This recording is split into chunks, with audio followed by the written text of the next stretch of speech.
السلام علیکم. محمد رضا صدیق اپنے پروگرام میس ویوز کے ساتھ حاضر خدمت. لاہور ہائی کورٹ کافی مصروف دن تھا آج.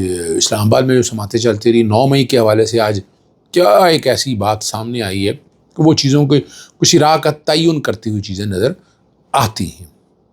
ٹرمپ نے جو سخت فیصلے کیے ہیں اس پہ کیا عمل درآمد ہے. بشرا بی بی کے کیسز میں آج کیا پیش رفت ہوئی, جیل میں سہولیات کے حوالے سے کیا بنا.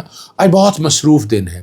سب سے پہلے لاہور ہائی کورٹ میں ٹویٹر کی غیر قانونی بندش اور انٹرنیٹ کے اوپر جو پابندی ہے, جو فائر وال کے حوالے سے یہ ساری بات ہے, اس کے حوالے سے کیس کی سماعت لارجر بینچ چیف جسٹس عالیہ نیلم صاحبہ, جسٹس فاروق حیدر اور جسٹس علی ضیاء.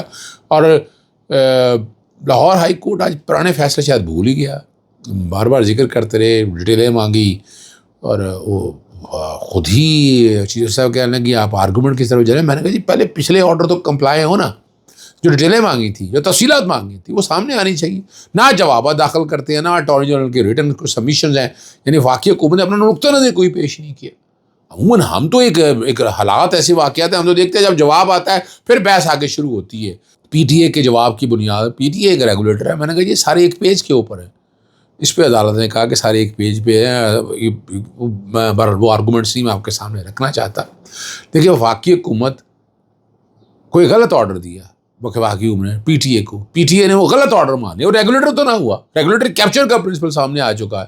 اب یہ ساری چیزیں آج عدالت کے سامنے رکھی ہیں. ایڈیشنل اٹارنی جنرل کا یہ اٹارنی جنرل خود پیش ہوں گے اور 17 اپریل کے لیے اس کیس کی سماعت ملتوی ہوئی ہے. دوسرا بڑا اہم معاملہ تھا اوورسیز پاکستانیوں کے ووٹنگ رائٹ کے حوالے سے, کہ ان کو ووٹنگ رائٹ دیا جائے. وہ جناب جسٹس شاہد کریم صاحب کے پاس کیس کی سماعت ہوئی, اس میں ابھی تک وفاقی حکومت یا باقی لوگوں نے جواب داخل نہیں کیا ہے, اور وہ سماعت ملتوی ہو گئی جی. پھر اسی طرح بڑا اہم معاملہ تھا یونان میں جو کشتی کا حادثہ ہوا ہے, جو ہوتا ہے یہ سارا معاملہ, اس میں بہت اہم ایشوز ہیں سارے. وہ ایک ایک چیز سامنے, وہ جوڈیشل کمیشن بنا لیں لیکن کوئی نہیں, آج عدالت نے وہ کیس ہی لیفٹ اوور کر دیے. پھر اسی طرح پبلک ٹوائلٹ کے حوالے سے معاملہ تھا, وہ سارے معاملے بھی ایک ہی طرف رکھے. لاہور ہائی کورٹ سے لوگ اب مطمئن نہیں ہیں کورٹوں کی پروسیڈنگز کے اوپر, جو سیریس پروسیڈنگ ہونی چاہیے. جس طرح سے کیسز اتنے اگر لگا دیتے ہیں تو کیسز سننے بھی چاہیے. ججز کی تعداد بھی اب اتنی بڑھ گئی ہیں لیکن عوام مطمئن نہیں ہے. 9 مئی کے حوالے سے جو احتجاج یا ریلی اداروں پر حملہ تھا, رپورٹ جو ہے سپریم کورٹ میں پیش کر دی گئی اور ثانے کا لے رپورٹ جمع کرا دی ہے. بتایا گیا کہ پنجاب میں 9 مئی ہنگاموں سے 19 کروڑ 70 لاکھ روپے کا نقصان ہوا, جبکہ 9 مئی کے 24,595 ملزمان تاحال مفرور ہیں. ہزاروں کی تعداد میں یہ بات بتا رہے ہیں. اور اسی رپورٹ کے مطابق 9 مئی پر پنجاب کے 38 شہروں میں توڑ پھوڑ کرتے ہوئے املاک کو نقصان پہنچایا گیا. لاہور میں 110 ملین کی املاک کو نقصان پہنچایا گیا. اس طرح راولپنڈی میں 26 ملین کا نقصان پہنچایا گیا.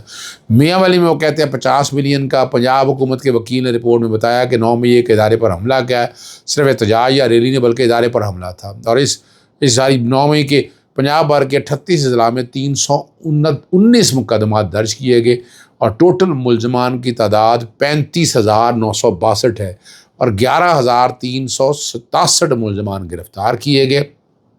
اور احتجاج کے سبب 191.348 ملین کا وہ نقصان بتا رہے ہیں. پرتشدد احتجاج تھا, 152 پولیس افسران اور اہلکار زخمی ہوئے. کہانی کیا ہے, مال ٹاؤن کا بھی سارا معاملہ آپ کے سامنے, مال ٹاؤن ثانے میں کیا ہوا, اب یہ والی چیز بھی سامنے آ گئی. 26 نومبر بھی آ گئی. پاکستان ایک ایسا ہی ملک ہے کہ جہاں میرٹ نام کی چیز آپ کوئی دیکھتے نہیں ہیں, اور یہ جو کچھ بھی ہو رہا ہے یہ آپ کے سامنے, یہ سب سے بچایا جا سکتا تھا اگر صحیح طرح پلاننگ کی جاتی, لوگوں کو وہاں پہنچنے نہ دیا جاتا. تو بہت سے ایسے سوال ہیں جس کا جواب شاید میرے پاس بھی نہیں ہے. لیکن اسی میں اگلی جو بات انہوں نے رکھی ہے کہ ٹرائل 9 مئی سے جو بات انہوں نے رکھی متعلق کیسز کا 4 ماہ میں فیصلہ کرنے کا حکم دے دیا. اچھا, سپریم کورٹ سب میں تو نہیں کہہ سکتی ہے, لیکن جو ان کے پاس کیسز آئیں اس کے حوالے سے بات کہہ سکتی ہے, جو جن ملزمان کی بیل ہے. لیکن یہ کہ وہ سارے کے سارے کیسز کا فیصلہ کرنا یہ سپریم کورٹ کا اپنے اختیار سے تجاوز ہوگا. چیف جسٹس یحییٰ افریدی کی سربراہی میں 3 رکنی بینچ نے ضمانت منسوخی کیسوں کی سماعت کی ہے اور 4 ماہ میں فیصلہ کرنے کا حکم دیا. ایک ملزم کے وکیل نے کہا کہ 4 ماہ میں ٹرائل کیسے مکمل ہوگا. انہوں نے کہا ہمارے خلاف 35 مقدمات ہیں, اتنے کم عرصے میں ٹرائل مکمل نہیں ہوگا جی. اس نے ریمارکس دی، انہوں نے ریمارکس دیے کہ میں مردان میں مشال خان کا قتل کا واقعہ ہوا، کہتے اس وقت پشاور ہائی کورٹ کا چیف جسٹس تھا، اور مشال خان کا کیس 3 ماہ میں ٹرائل مکمل ہوا. استاد دہشت گردی کی عدالت پرفارم کر سکتی ہے. پنجاب حکومت کی جانب سے ضمانت کی منسوخی کی درخواستوں کیس میں آپ کو یاد ہے کہ کل بھی گزشتہ روز بھی سپریم کورٹ نے ٹرائل کورٹ کو فیصلے 3 ماہ میں کرنے کا حکم دیا تھا. قانون کے مطابق یہ کارروائی ہوتی تو مقدمات سپتمبر 23 تک ہی نپٹا دیے جاتے، لیکن 2023 چلیں سال تک ہی نپٹا لے. کئی مقدمہ میں تاحال چلان پیش نہیں ہوا، عدالتوں میں پیش نہیں ہوا، جان بوجھ کر لٹکائے گئے. 1 گرفتاری، 2 گرفتاریاں، 2 سے 3 گرفتاریاں، پھر نئے سرے سے، پھر اپنا ایک ریمانڈ اپنا بنیادی طور پر شناخت پیڑ کے لیے بھیجنا، پھر جوڈیشل ریمانڈ پہ، فزیکل ریمانڈ پہ بھیجنا. یہ سارا کچھ ریکارڈ ہے، ٹھیک ہے نا جی. اور جس طرح یہ قانون کا غلط استعمال ہوا، یہ سارا کچھ بھی آپ کے سامنے ہے. اور آج وکلا نے خدشات ظاہر کیا کہ یہ ٹرائل 4 مکمل نہیں ہو سکے گا، لیکن صاحب باوجود امید کرتے ہیں کہ جو مظلوم گزشتہ 2 سال سے قید ہیں ان کو جلد انصاف مل سکے گا. لیکن اب آپ پہ ہے نا کیا آنا ہے. جیل میں جو بہتر سہولیات کے حوالے سے بشرا بی بی کی درخواست قابل سماعت ہونے پر فیصلہ محفوظ ہے. ہم انصاف کے لیے بھی آپ کو یعنی اعتراضات کا جواب، یعنی آپ کا دروازے عدالتوں کے بند کر دیے گئے. پہلے اعتراض بھگتے ہیں، اعتراض یعنی اعتراض میری خود سمجھ سے باہر ہے کیا ہے. یہ جسٹس انعام امین منہاس جو ہیں ابھی کنفرم جج نہیں، ان کے پاس ہوئے اور وکیل پیش ہوئے، اور انہوں نے کہا کہ جی ہم نے یہ درخواست جو ہے یہ سپرنٹینڈنٹ جیل کو دی، ٹھیک ہے، اور درخواست پر فیصلہ جو ہے ساتھ نہیں لگا ہوا. بشبی کے وکیل نے کہا کہ وہ تو درخواست لیتے ہیں، ہم نے تو کوریئر کے ذریعے بھی درخواست جیل حکام کو بھیجی ہیں. 2 اپریل کو دی جانے والی درخواست کو رسید ہم نے ساتھ منسلک کر دی ہے، ٹھیک ہے نا جی. اور یہاں یہی نارمل سی بات ہے. وہ گریوینس ریڈیسل کمیٹی کے نام پر بتایا گیا، یعنی لوگوں کو پہلے ذلیل کیا جائے، دھکے کھائیں جا کے انہی کے پاس. تو اب میں وہ لونڈے سے دوا لینے کے حوالے سے میں ایسی کوئی بات کہنا نہیں چاہتا، لیکن یہ مسائل یہ سارے ساتھ ہیں جو نظر آ رہے ہیں اور جو مسائل پیدا کرتے رہیں گے، ٹھیک ہے نا جی. اچھا ایک بات جو آتی ہے اس پہ سامنا آنا چاہیے، ڈرون حملے کے کانٹیکس میں. پہلے تو آپ کو پتہ ہے میرا امریکن ڈرون حملے کرتا تھا، ٹھیک ہے نا جی. اور اب جو کوئی بھی واقعہ ہے وہاں پر ہوا سماعت کے غریب لوگوں کے ساتھ، وہ چیز سامنے آنی چاہیے. غلط فہمی کی بنیاد پر ہوا یا کیا ہوا، ٹارگٹ غلط تھا یا کیسے حالات تھے، جو کچھ بھی چیز ہے نا وہ سامنے آنی چاہیے اور اس پہ گفتگو بھی ہونی چاہیے. امریکن وزیر خارجہ نے اسحاق ڈار سے ٹیلی فون رابطہ ہوا. افغانستان میں امریکی فوجی سامان کا معاملہ حل کرنے پر اتفاق ہو گیا. انہوں نے اپنی شراکت داری کو مزید مستحکم کرنے کے لیے پرعزم ہے، یہ اسحاق ڈار کہتے ہیں.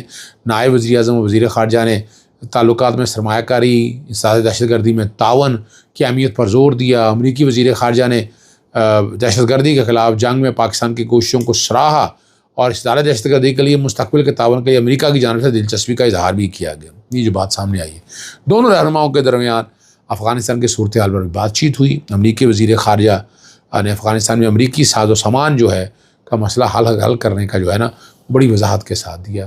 اب علیمہ خان نے مشورہ دیا ہے کہ جب تک عمران خان رہا نہیں ہوتے مائنز اینڈ منرل ایکٹ کو ہولڈ پر ڈالا جائے.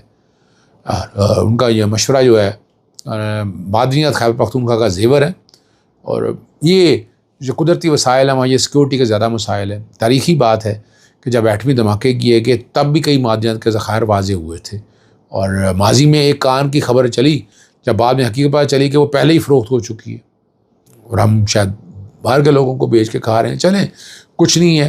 بشرا بی بی صاحبہ کے آج کیس تھے 29 مقدمات، اور شاید کوئی عدالت میں وکیل پیش نہیں ہو سکا.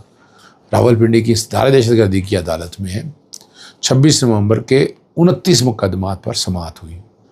اب جو کہ اڈیالہ جیل بھی پہنچنا تھا شاید اس لیے وکلا نہیں جا سکے، لیکن ادارہ دہشت گردی کے جج امجد علی شاہ کر رہے تھے، اور اب سارے جن کو عدالتوں میں پیش ہونا تھا وہ بھی پیش نہیں ہو سکے، ٹھیک ہے نا جی.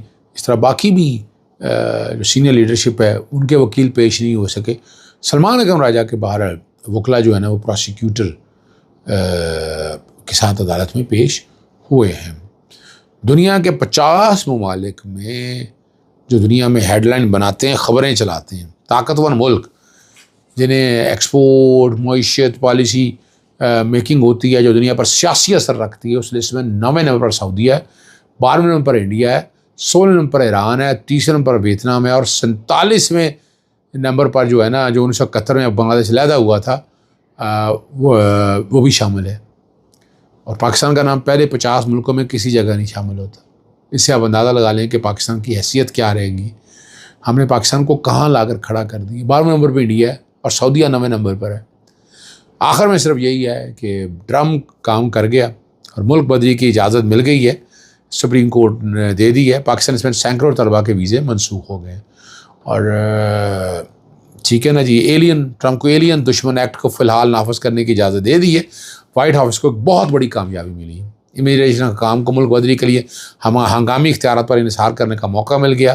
اور CNN کے مطابق سپریم کورٹ میں زیر التوا ایمرجنسی اپیلوں میں ایک پر غیر دستخط شدہ فیصلے سے ٹرمپ کو 1798 کے قانون کو ہٹانے میں تیزی لانے کا موقع مل جائے گا. نچلی عدالتوں میں دیکھنا اس طرح کے قانون کے استعمال کے خلاف قانونی چارہ جائی ممکن ہو سکے گی. سپریم کورٹ نے زور دیا ہے کہ جن لوگوں کو ملک بدر کیا جاتا ہے انہیں نوٹس ملنا چاہیے کہ وہ اس قانون کے تابع ہیں اور انہیں وفاقی عدالت کی جانب سے ہٹانے کا جائزہ لیا جائے جہاں انہیں حراست میں لیا جا رہا ہے. اجازت چاہتا ہوں. السلام علیکم. اللہ حافظ. پاکستان زندہ باد.